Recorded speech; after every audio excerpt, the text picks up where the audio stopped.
नमस्कार दोस्तों, स्वागत है आपका एनएस एजुकेशन में।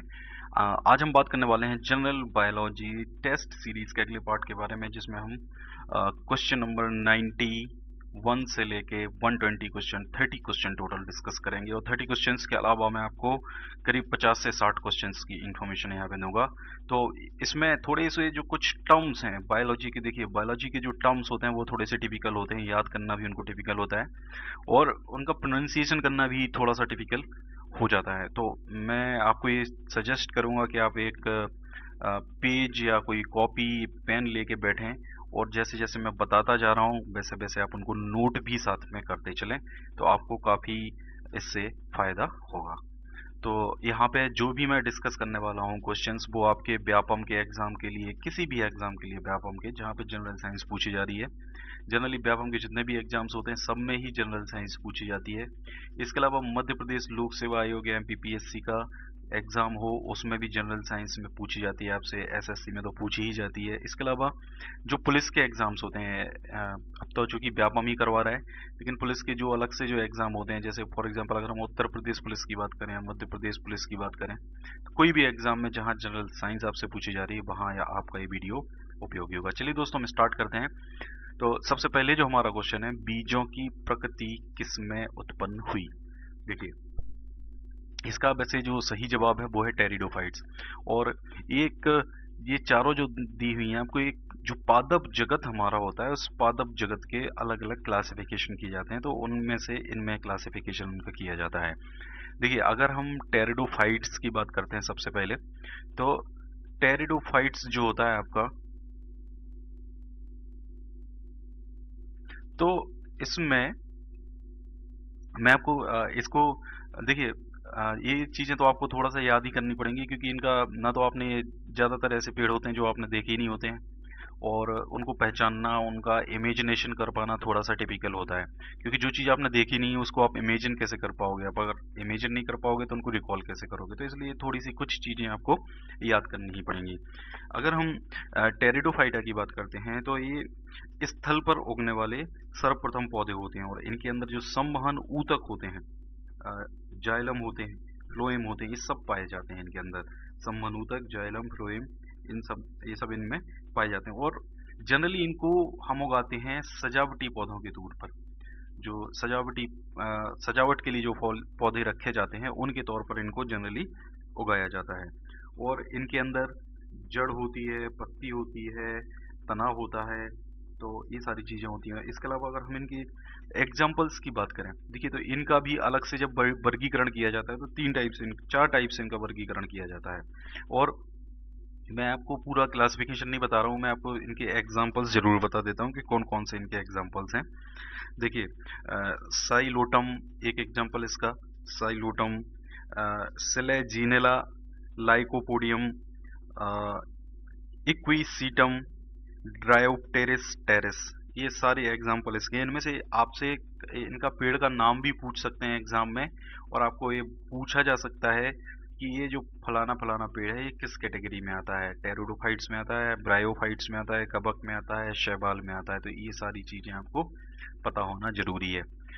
और इसके अलावा अगर हम यहाँ पे ब्रायोफाइट्स की बात करते हैं, तो जो ब्रायोफाइट्स होते हैं ये एक्चुअली पादप जगत के उभयचर होते हैं। मतलब ये स्थल पर भी जीवित रह सकते हैं और जल में भी ये जीवित रह सकते हैं, लेकिन इनको अगर जनन करना है, लैंगिक जनन इनको अगर करना है, तो इनको फिर जल में ही जाना पड़ता है।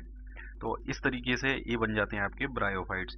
और इनमें वास्तविक जड़ नहीं पाई जाती है। इंपॉर्टेंट पॉइंट है, क्योंकि ये एग्जाम में क्वेश्चन कई बार पूछा जा चुका है कि इनमें से किस में वास्तविक जड़ नहीं पाई जाती है, तो ये आपके ब्रायोफाइट्स ही होते हैं। और इसके अलावा अगर हम देखें, जो आपके जो ब्रायोफाइट्स हैं,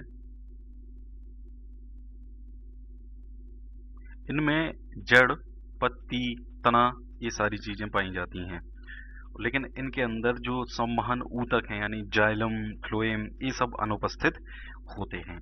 तो ये इन दोनों की आपकी कैटेगरी बन जाती है। इसके अलावा हम अगर शैवाल की बात करते हैं, तो शैवाल जो होते हैं आपके, ये इनके अंदर क्लोरोफिल होता है, और थलाइड, स्वपोषी होते हैं, और जनरली ये जलीय जीव ही होते हैं। शैवाल जो होती है ये जल में ही पाई जाती है। और इनके अंदर ये मतलब बहुत माइक्रो मतलब सूक्ष्म तो होते ही हैं, इसके अलावा सूक्ष्म होते हैं, एक कोशीय भी होते हैं, बड़े भी होते हैं, बहुकोशीय भी होते हैं, मतलब जिनमें बहुत सारी आपकी कोशिकाएं पाई जाती हैं। एक कोशी मतलब जिनमें सिर्फ एक कोशिका पाई जाती है। तो ऐसे जो मतलब बहुत सारे इनके एग्जाम्पल्स भी हैं और अलग अलग इनकी कुछ कैटेगरीज भी हैं। जैसे हम अगर इनके सिर्फ एग्जाम्पल्स की बात करते हैं अगर, तो एग्जाम्पल्स हैं इसके यूलोथ्रेक्स, ऊडोगोनियम, कारा, ये सारी चीजें, क्लेडोफोरा। तो ऐसे खैर बहुत सारे इनके कैटेगरी बन जाते हैं। नेक्स्ट है हमारा एजूला है एक जलीय फर्न, कवक, शैवाल, लाइकेन। तो एजूला है आपका जलीय फर्न। नेक्स्ट है निम्नलिखित में से किसे जैव उर्वरक के रूप में प्रयोग किया जाता है। तो एजूला है ये जिसको हम जैव उर्वरक के रूप में प्रयोग करते हैं। तो ये क्वेश्चन काफी इंपॉर्टेंट है, आपके एग्जाम पॉइंट ऑफ व्यू से आपको पता होना जरूरी है। नेक्स्ट हमारा क्वेश्चन है सबसे अधिक क्रोमोसोम किस में पाए जाते हैं। देखिए जो सबसे अधिक क्रोमोसोम है वो पाए जाते हैं टेरिडोफाइट्स में। और अगर हम यहाँ पे सबसे पहले यहाँ पे हम बात करते हैं कि जो सबसे बड़ा टेरिडोफाइट्स होता है वो होता है साइएथिया। सबसे बड़ा टेरिडोफाइट साइएथिया। और अगर हम ब्रायोफाइट्स की बात करते हैं तो सबसे बड़ा जो ब्रायोफाइट होता है वो होता है डाउसोनिया। डाउसोनिया। और सबसे छोटा जो होता है ब्रायोफाइट वो होता है जूपसिस। जूपसिस। किस वर्ग के पौधों में बीज बनते हैं परंतु बीज नग्न रूप में पौधों पर लगे रहते हैं। देखिए बीज तो बनते हैं लेकिन बीज नग्न रूप में पौधों पर लगे होते हैं। तो ये जो कैटेगरी होती है जिम्नोस्पर्म की। जिम्नोस्पर्म जिनको हिंदी में बोला जाता है अनावृत बीजी। अनावृत बीजी मतलब इनके जो बीज होते हैं वो नग्न अवस्था में होते हैं। और इनके जो अपोजिट कैटेगरी होती है वो होती है एंजियोस्पर्म जिनको बोलते हैं हम आवृत बीजी। आवृत बीजी मतलब हो गया बीज जो होते हैं वो फलों के अंदर सुरक्षित रहते हैं। तो ज्यादातर जो हमने जो ज्यादातर पौधे देखे हैं उन पौधों में ज्यादातर जो कैटेगरी होती है वो एंजियोस्पर्म की होती है, क्योंकि उनके जो बीज होते हैं वो फलों के अंदर रहते हैं। जैसे फॉर एग्जांपल अगर हम अनार ही देख लेते हैं तो अनार के जो बीज होते हैं वो फल के अंदर ही होते हैं। ऐसे बहुत सारे एग्जांपल्स हम देखते हैं। लेकिन जो जिम्नोस्पर्म्स होते हैं तो इनकी अगर हम एग्जांपल्स की बात करते हैं तो जैसे आपका हो गया चीड़, सनोवर, देवदार, ये सारे आपके अनावृत बीजी के कैटेगरी में आते हैं। और अगर हम यहाँ पे बात करते हैं कि जो सबसे बड़ा अनावृत बीजी है, ये क्वेश्चंस आपके एग्जाम में पूछे गए कई बार। जो सबसे बड़ा अनावृत बीजी है वो है सिकोया गाइगेंटिया। सिकोया गाइगेंटिया। और जो सबसे छोटा है, देखिए सबसे बड़ा हो गया, सबसे जो छोटा है वो होता है आपका जेमिया पिग्मिया।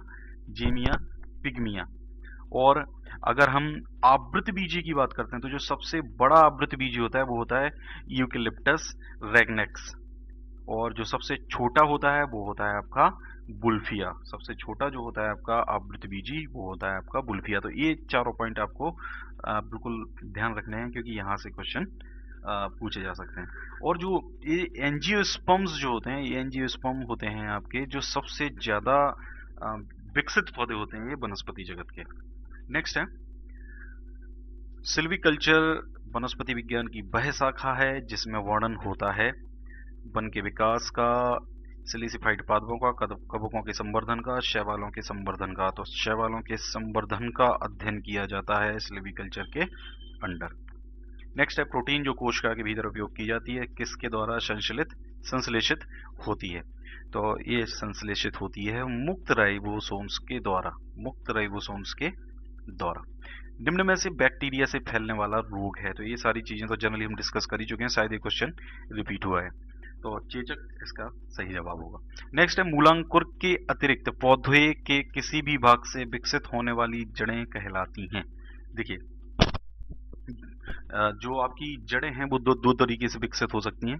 एक तो होता है आपका मूलांकर से विकसित हो जाए और दूसरा होता है पौधे के किसी भी भाग से वो विकसित हो जाए। तो जब मूलांकर के अतिरिक्त पौधे के किसी भी भाग से जब आपकी जो जड़ें होती हैं वो विकसित होती हैं तो उनको बोला जाता है अपस्थानिक मूल। अपस्थानिक मूल। और इनको अगर हम इंग्लिश देखें तो एडवेंटिटियस रूट्स इनको बोलते हैं। Adventitious roots.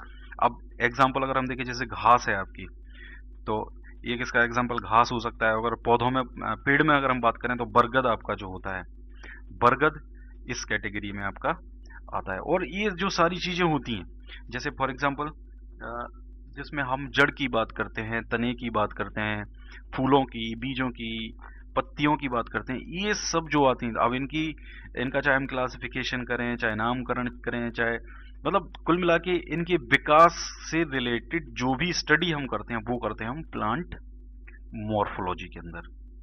प्लांट मॉर्फोलॉजी के अंदर हम इन सब का अध्ययन करते हैं। और नेक्स्ट हमारा क्वेश्चन है, मूलांकुर से विकसित होने वाली जड़ें कहलाती हैं। देखिए अभी हमने बात किया था जो मूलांकुर के अतिरिक्त विकसित हो रही हैं, और मूलांकुर से जो विकसित होती हैं उनको बोलते हैं हम मूसला जड़ें। इनकी भी अलग अलग 4 कैटेगरी हैं। मैं कैटेगरी वाइज इनको मतलब एग्जांपल बता देता हूँ इनके। जैसे आपका मूली हो गया, एक कैटेगरी में आपका मूली आता है। दूसरी अगर कैटेगरी देखें तो शलजम और चुकंदर जो होते हैं आपके, वो एक कैटेगरी में आते हैं। ये सब मूसला जड़ें होती हैं। गाजर भी आपका इसी तीसरी कैटेगरी में आता है।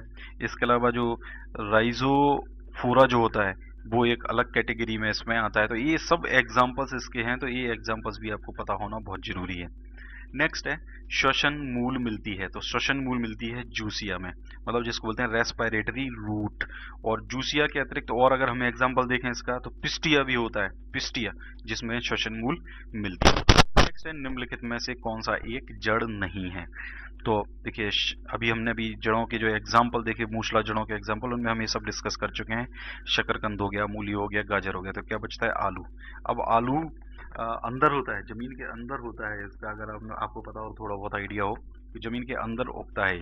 तो आलू जमीन के अंदर उगता है, लेकिन ये जड़ नहीं होता है। वेरी वेरी इंपॉर्टेंट, ये होता है आपका रूपांतरित तना। नेक्स्ट क्वेश्चन हमारा, अवस्थम्भ मूल पाई जाती है। तो अवस्थम्भ मूल एक और होती है, वो कैटेगरी वो होती है आपकी गन्ने में। नेक्स्ट है जड़ें विकसित होती हैं। तो जड़ें कहां से विकसित होती हैं, मूलांकुर से विकसित होती हैं आपकी जड़ें। गाजर है एक, पुष्प, तना, जड़ इनमें से कोई नहीं, तो हम डिस्कस कर चुके हैं। गाजर एक जड़ है जो शंकु रूप में होती है, शंकु रूप में। बरगद के पेड़ के तने से लटकने वाली मोटी जड़ें कहलाती हैं। देखिए ये भी एक इनकी अलग अलग कैटेगरी होती है। तो ये होती हैं आपकी स्तंभ मूल, जो बरगद के पेड़ के तने से लटकती हैं। पेड़ में निम्नलिखित में से कौन सा हमेशा रहता है। देखिए अलग अलग कैटेगरी के पेड़ होते हैं, क्लासिफिकेशन देखें तो बहुत सारी इनकी जो कैटेगरीज हैं और बहुत सारे एग्जांपल्स हम देख सकते हैं, कितने सारे हैं। मतलब क्लासिफिकेशन कई तो ऐसा है जो आज भी उनकी खोजें हो रही हैं, जो आज तक देखी भी नहीं जा सकी हैं। तो इनमें से सब में अलग अलग चीज होती हैं, लेकिन जो आपकी जड़ होती है वो हमेशा हर किसी पेड़ में होगी। कोई ऐसा पेड़ भी हो सकता है जिसमें पत्ती ना हो, कलिका ना हो, टहनियां ना हो, लेकिन उसमें जड़ जरूर हमेशा होगी। आलू का खाने योग्य भाग होता है। तो आलू का खाने योग्य भाग आलू ही खाते हैं, वो होता है आपका तना। इस तरीके के जो क्वेश्चंस हैं ये एग्जाम में जनरली पूछे जाते हैं कि कोई फल है उसका खाने योग्य भाग कौन सा होता है। तो ये आपको किसी भी बुक, कोई भी बुक आप उठा लें उसमें से आप इसको पढ़ सकते हैं, क्योंकि जनरली यहाँ से क्वेश्चंस पूछे जाते हैं कि किस फल का कौन सा भाग खाने योग्य होता है। तो बाकी कुछ हैं जो हम आगे मतलब डिस्कस करेंगे। नेक्स्ट हमारा नागफनी में प्रकाश संश्लेषी कार्य होता है।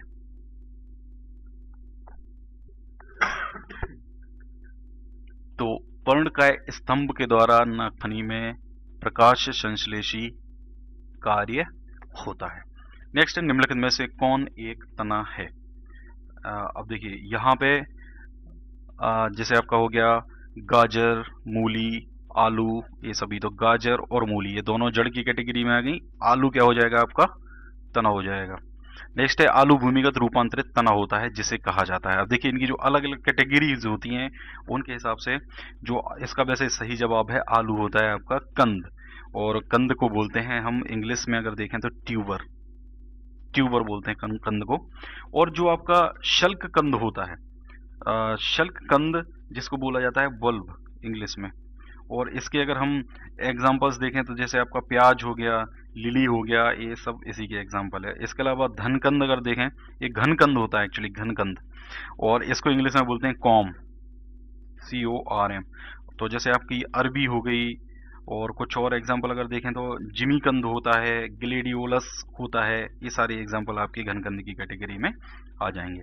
नेक्स्ट है हल्दी के पौधे का खाने योग्य हिस्सा कौन सा है? तो हल्दी के पौधे का खाने योग्य हिस्सा होता है प्रकंद, और इसके अलावा अदरक भी जो होता है, अदरक का भी खाने योग्य हिस्सा जो होता है वो भी प्रकंद ही होता है। नेक्स्ट है अदरक क्या है?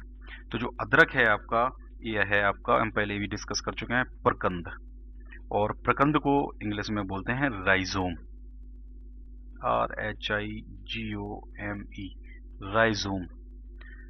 नेक्स्ट है प्याज किसका परिवर्तित रूप है? तो प्याज है आपका तने का रूपांतरित रूप। नेक्स्ट क्वेश्चन है हमारा, वे पौधे जिनमें कभी पुष्प नहीं बनते क्या कहलाते हैं? तो जिनमें कभी पुष्प नहीं बनते हैं ऐसे पौधों को कहा जाता है क्रिप्टोगेम्स। ये सब हम डिस्कस कर चुके हैं।